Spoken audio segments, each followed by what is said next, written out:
At least 10 people died in another stampede at a Catholic church in Maitama, Abuja. I mean, the church was just trying to help. They were trying to give out food to the needy. What got around, people literally slept in front of the church, in front of their gate overnight, waiting for the food distribution to start. We are here more than 10,000 in the morning. And the amount of people that want to enforce these gates to open, they are more than 3,000. They're pushed. They refuse to be disciplined. Calm down. Go in gently. They enforce the gates and force themselves inside. Those people at the front fell down.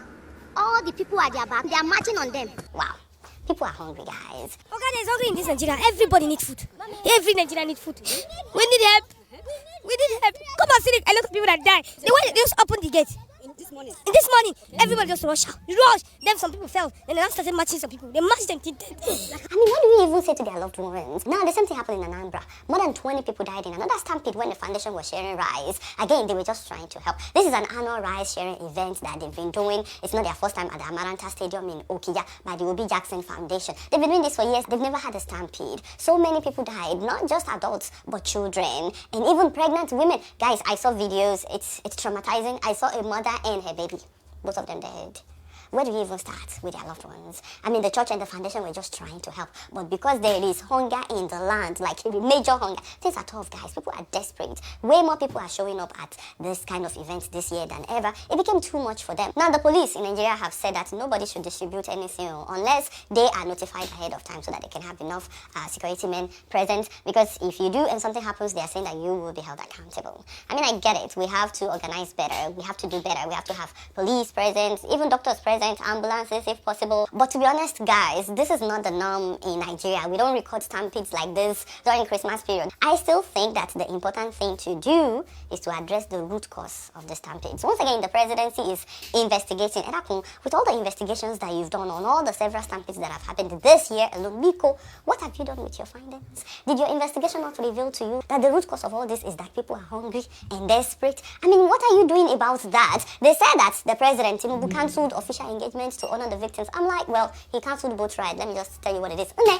we don't need his honor. We don't. Now that we go chop, we just need him to do the right thing. And it's not just the president. In fact, we should hold all the governors in these states accountable as well. We should hold them responsible. What are you doing to alleviate the suffering of your own people? And the lawmakers, what are you doing to alleviate the sufferings of your people? Mr. Governors, we know how much you get paid as security votes every month. And we know that you're not spending that money on security because there is no security. So can you at least spend it on making life easier for your own people? It is your own people. Also, what are we putting in place health-wise in every state to ensure that such doesn't happen anymore? Again, most of those people who passed out initially, I don't think they died on the spot. If there was CPR, if there was oxygen tank, many of them would have been resuscitated. They wouldn't have died. So what have you put in place medically to stop this senseless death? I mean, we're rich enough as a country. We're an oil-producing country. We can afford for every local government in Nigeria to have at least 10 ambulances and paramedics on call 24/7. We can do it. We only have 774 local governments. We can also afford to ensure that we have an emergency response number that works all over the country in all the 774 local government areas. The US has more than 3,000 counties, and 911 works in all the local counties. If it is 911, if it is 211, I really don't care. Just let it work everywhere. Make it work everywhere, not just in Lagos. My uncle in the village should be able to dial this number in times of emergency and have an ambulance show up within 5 minutes or 5 to 10 minutes. If we really want to do this, we can. We can do it as a nation. Because it's heartbreaking that, in some cases, they were literally taking people straight to the mortuary. That's heartbreaking. They didn't even check and double check, or shock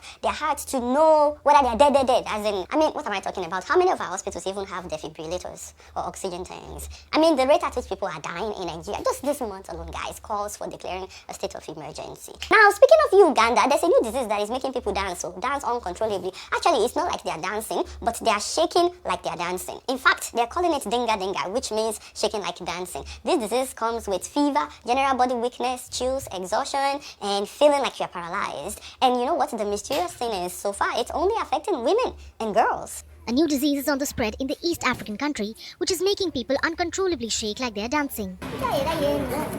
The outbreak has been confirmed in the Buntibugyo district of Uganda's western region that borders the Democratic Republic of Congo. The disease was first reported a few months ago, and so far it has infected around 300 people, mostly women and children. Authorities say the outbreak has not spread to other districts and it has not caused any deaths or serious concerns. Wow.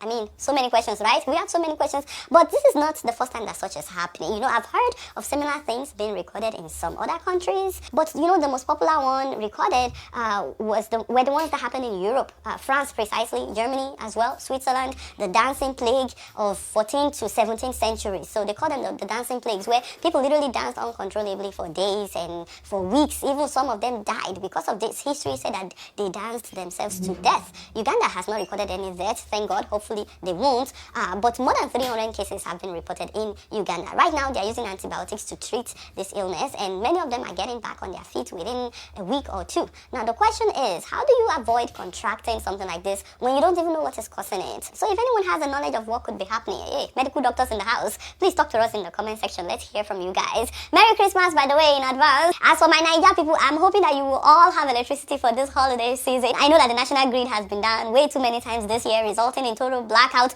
By the way, World Bank estimates that Nigerian economy loses $29 billion a year due to its unstable power supply. I'm like, what? Can you imagine what we are losing because we have refused to fix our electricity? $29 billion every year, guys. But for those of you who sell food produce, or you have a restaurant, or those of you that are cooking a lot this Christmas and this New Year season, we don't want the surplus food to get spoiled. So guess what? I got you. Thank God for Cool Books. Now, if you do not remember Cool Books, that's the company that makes solar-powered freezers in Nigeria. Yes, they are back. They are back in stock. This means you would not need electricity, and you would not need generator to power your freezers. As in, of course, the freezers come with solar. That is how you get your power. But the freezers also come with multiple USB ports for you to charge your cell phones. Isn't that nice? And the freezers also come with multiple light bulbs to power your home. Whenever there is no light, you will just switch on the lights on the freezer. Now, the best part is all their freezers have been heavily discounted, guys. Just this holiday season, 25% discount. And you can also be making monthly payments while you're using your freezers. As in, but of course, you have to make a down payment before they will give you the freezer, so and then you continue to be making monthly payments. They have 3 sizes if you're interested. The 195 liters, also known as the ice maker, is 2 million naira, guys, and some change. I think 36,000 naira plus. That's the discounted price. So also, they have the 208 liter freezer, which is 1.6 million naira and some change. I think 56,000. That's also the discounted price. And of course, the 538 liter freezer, that one is 2.4 million naira and 27,000 plus. Again, that's the discounted price. Now, if you pay everything up front, you're not making monthly payments. Do you know they will give you a bag of rice to say thank you? As in, of course, the size of the bag of rice depends on the size of the freezer that you buy. You can even get ororo on top. That is cooking oil. So the bigger the freezer, the bigger the bag of rice. They sell out quickly because a lot of people need this in Nigeria. So if you're thinking about this, please contact them ASAP.